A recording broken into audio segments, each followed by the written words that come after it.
Well, we are in our penultimate sermon looking at the questions that God and Jesus ask in the Bible. Last week we heard how our ultimate goal is to have Christ in us, and his presence is what gives us the hope of glory.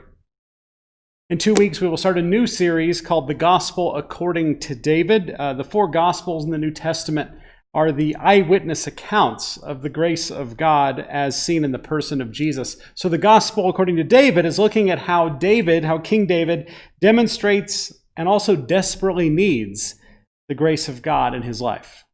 David points to what will eventually happen when Jesus walks the earth. So we will look at the gospel through the eyes of King David. This week we are in a story, a text that with Jesus that kind of makes me go, huh. That's a theological term, in case you're wondering. If I were going to write a script for this scene, if I were going to script this scene for a movie, I wouldn't have my character do what Jesus does in this text. If I were going to tell you how I wish Jesus had handled this situation, I wouldn't pick what Jesus does. But if we're going to follow Jesus, we have to follow him as he is, not as we wish him to be, right? Right? Enough preamble. Let's get to the together. John chapter 5. Now in Jerusalem by the sheep gate there is a pool called in Hebrew Bethzatha, which has 5 porticos. In these lay many invalids, blind, lame, and paralyzed. One man was there who had been ill for 38 years. When Jesus saw him lying there and knew that he had been there a long time, he said to him, "Do you want to be made well?" The sick man answered him, "Sir, I have no one to put me into the pool when the water is stirred up. And while I am making my way, someone else steps down ahead of me." Jesus said to him, "Stand up, take your mat, and walk." At once the man was made well, and he took up his mat and began to walk. This was a Sabbath day. This is the word of the Lord, so thanks be to God. Well, as I have shared before, I went to high school in a tiny town in central Texas, and whenever we had a tennis match against another school or a debate team performance or really anything where we had to go against another school, we had to drive and drive and drive. And then we would pull over to stop and then drive some more. And then finally, we could compete against some other tiny school from a tiny town in the middle of nowhere. One such trip was in 1997, and when we looked out the windows on the right side of the bus, we spotted a tornado. Now, it was pretty far away, but even living in Tornado Alley, it's still a drop what you're doing event if you spot one on the ground. This was neither my first nor my last encounter with tornadoes, but I still remember it because of what we learned the following day. This storm system had spun up a bunch of F3, F4, and even one of the strongest F5 tornadoes in U.S. history. The damage from this storm system stretched from San Antonio through Austin and up to Waco. The town of Jarrell was utterly wiped off the map by that F5 tornado. At its widest point, it was 3/4 of a mile wide. As a character in the movie Twister said when he was asked what an F5 would be like, it would be like the finger of God. Now, F5 tornadoes aside, have you ever seen like the aftermath of an F3 or even an F4 tornado? Hurricanes can do this too, actually, where you'll see a row of houses heavily damaged. If it's an F4, the house might be sitting a few feet away from its foundation. And then after 5 or 6 or 7 houses in a row that are completely destroyed, you'll see a house there that's sitting there seemingly undamaged. I've seen this with fires too, where a fire will knock out a row of houses and then jump over a house and burn the next one, leaving one unscathed. Surveying the damage like that, I often have one question. Why was that one spared? Why not the one next door? Why was that one house spared, but not that one, or that one, or that one, or that one? Why? Well, that question is ultimately unanswerable, and it can drive you crazy. And it can drive you crazy about our text today, too. I've been to this pool in Israel. It's pretty big. You can fit a fair number of people around it. And our text says there were many invalids, blind, lame, and paralyzed. So many people. So many injuries. So much sickness. So many rotten stories. And in the midst of so many, our text talks about one man. Just one man who had been ill for 38 years. Why was that one man spared, Jesus? Why was that one man spared, but not that one or that one or that one or that one? Why? Well, let's return to the idea of scripting this story for a movie. If I were writing this script, like for the Hallmark Channel, I would have Jesus notice the one man and heal him. Same story so far. But then I would show all the other people, the many other people at this pool, and they would see this man who had been ill for 38 years. They would see him carrying his mat, walking again, and they would abandon their carefully chosen spots at this pool of water. They would hobble over to Jesus, and he would heal them all. What a lovely scene. If you need to go get some tissue, you can pause and go get them. I know, it's very touching. But that didn't happen. If you keep reading in this chapter, right after our text today, if you keep reading, this man was actually attacked by the religious leaders. That's not a good script. But Jesus doesn't seem to care about good scripts, does he? He's not the Hallmark Channel Jesus. He's the real Jesus. Sometimes, like healing only one person, the real Jesus can trouble our hearts and minds. How do you process this? How do you make sense of Jesus healing that one man in a crowd of needy people? When I was pretty young, my parents took me to an animal shelter. You may have done something similar. I was going to pick out a kitten to be my new pet. There was a veritable sea of fuzzballs in all shapes and sizes and colors. The high-pitched mews all ran together. And out of this sea of felines, I picked up one. Out of this teeming mass of cute kittens, I only had eyes for one. Presley. Well, she was Paisley at the time, but I thought that was dumb. So I renamed her Presley. Presley would go on to have many unique and partially desirable traits over the many, many years of her lifespan. She was with us a very long time. The most entertaining feature to me was her propensity for hacking up hairballs in my brother's room, but almost never doing it in my room. Good kitty. Now, I was reminded of this scene of picking out Presley as I tried to think of a positive to our strange story of Jesus healing only one person in a crowd. As I think about how I picked out my future cat from this plethora of potential future cats, something made me notice this one. Something drew my eyes to this one. They weren't all the same. This one was special to me. In the same way, I believe Jesus is able to see one single person, even in a sardine can of humanity.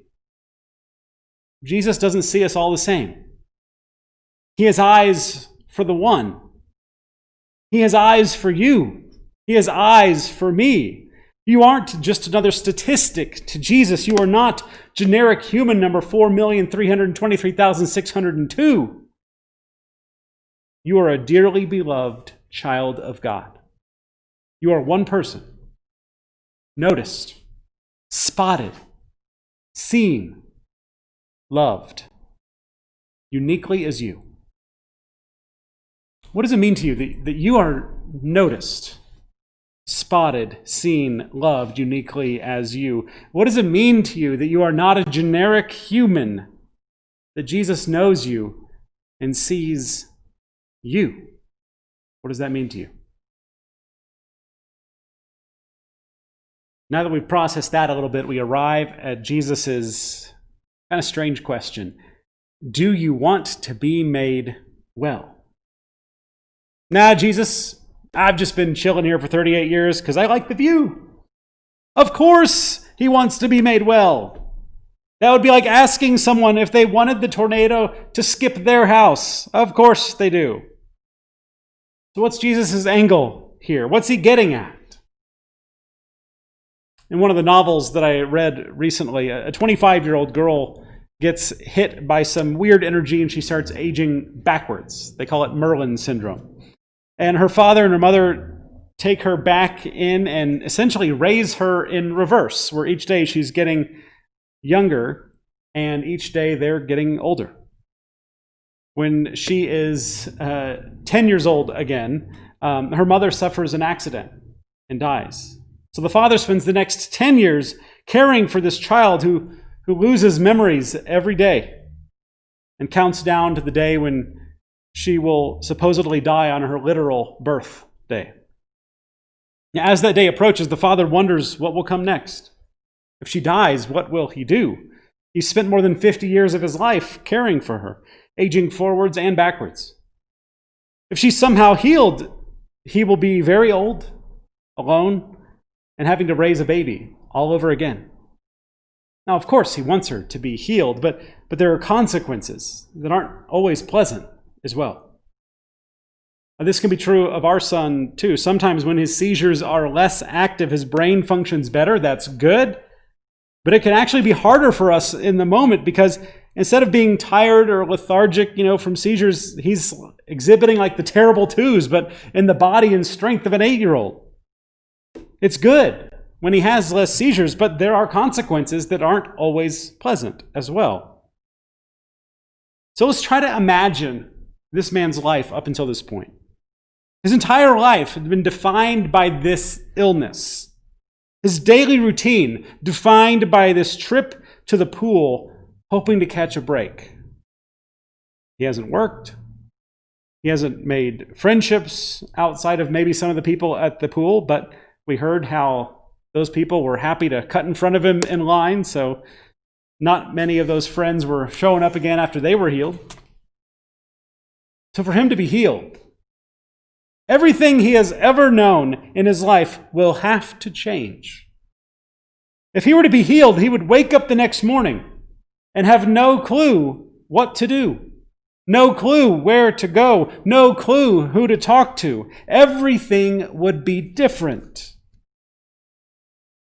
Have you ever been annoyed when someone moves your car keys or something in your routine is a little off? A lot of our routines have been off lately. That's annoying. We're all like that. Now, his whole life would be redefined in a single day. That's not just misplacing the car keys. That's not easy. So Jesus asks him, do you want to be made well? Do you want to change every aspect of your life? Do you want to flip your world upside down and start over from scratch? Healing is good, but there are consequences that aren't always pleasant for this man in our text. And then notice how the man responds. Did you notice he doesn't say yes to Jesus' question? He doesn't tell Jesus, yeah, I want to be made well. My dad surprised my brother a couple years ago by flying me down to Texas so we could play a round of golf together. To throw him off the trail, to keep it a surprise, my dad told him he was going to play around with a PGA golfer and get some tips on his game. But I've already told you my golf game is a travesty to the game of golf. So I could not deliver any tips. Well, it's not exactly true. I could give my brother one fabulous tip that could shave several strokes off of his game. This one change would be a huge difference for him. Guaranteed. All he had to do, I told him, was stop drinking beer when you play a round of golf. Presto changeo, lower golf scores. To which he said, nah, I'm good. He didn't want to get better if that was what was required. Given the consequences, given the requirements, given the natural implications of what come next, we actually don't always want to be made well or better. Do you have any bad habits or conditions that you actually value more than the effort it would take to change them? Do you really want to be made well? The man in our text today doesn't quite say, "Nah, I'm good," but he does point out, interestingly, a different and less obvious problem that he has. The sick man answered Jesus, "Sir, I have no one to put me into the pool, and someone else always steps down ahead of me." Jesus, you've been here for 38 years. You want to be made well? Sick man, "Sir, I have no one." Now, he's obviously sick. Probably something wrong with his legs. He's obviously in need of healing of his body. Obviously seeking healing. He's been at this pool every day for 38 years. But less obviously, he points out, he has no one. No family still willing to help. No friends willing to bypass their own needs to help him. He can't pay a helper. He has no one. He feels alone. He's obviously in need of physical healing. He is less obviously in need of meaningful relationships, so he no longer feels lonely. Maybe you can relate. Like I said, if you keep reading this chapter, you'll see that this man is attacked by the religious leaders because they don't like how and when Jesus healed him. And so they attack him. He's back to being alone, but for very different reasons. But that's when Jesus comes back to the man and invites him to be a part of Jesus's community. And that kind of gets at my theory on this text. It's just my best guess, so take this with a grain of salt. But my theory is that Jesus spotted this one man in a sea of humanity because this man knew he needed relationships just as much as he needed new health. Jesus started by healing his legs, but he didn't finish until he had brought this man into the community of Jesus' followers. He saw this one man. He saw what this one person needed and how that was unique among the throngs of people present. He saw that this wasn't just a generic human. This was a person worth noticing. A person with multiple needs. A person who needed to be restored in health, obviously, but also a person who needed to be restored in community. A person who probably needed to be restored in his faith after failing to be healed for 38 years. A person who needed to be restored as a person with agency in his life. That's what Jesus saw in this one person. Where do you need to be restored? Maybe that's obvious. Maybe it's less obvious. Maybe you have a list, like the man in our text today. Where do you need to be restored, and do you really want to be made well? Consequences and all. I believe one of the great dangers that we all face in our faith is the tyranny of the okay. I'm doing okay. My relationships are okay. I think I'm doing okay with God. The tyranny of the okay is when we look at other people and we think we're doing a little bit better than them, and therefore we are okay. This man in our text today first had to admit he needed healing, that things were not okay. Things were obviously not okay with his body, but he was willing to admit that things were not okay inside of him either. Things were not okay in his soul. He knew he was not okay, several layers deep. Are you doing okay? How many layers down are you okay? Or is there something you're maybe trying to hide from God? Something you say, at least I'm not quite as bad as that person over there. If you could wave a magic wand and heal or restore something in your life, even if that is several layers deep, Jesus sees that. He doesn't just see you as some generic human in a crowd of generic humans. He sees you. He sees all of you. He sees however many layers deep he needs to notice where you need his good news. Out of all of the kittens at the animal shelter, he has eyes for you. Will you admit what's really bothering you, even if it's several layers deep? And once you admit it, do you want to be made well? Jesus is the right person to ask. Now, it probably won't go as you would script it, because Jesus doesn't care about good scripts. He's not the Hallmark Channel Jesus. He's the real Jesus. So when the real Jesus looks at you, looks deep into your life and your heart and your soul, and asks, do you want to be made well? What is your reply? Amen.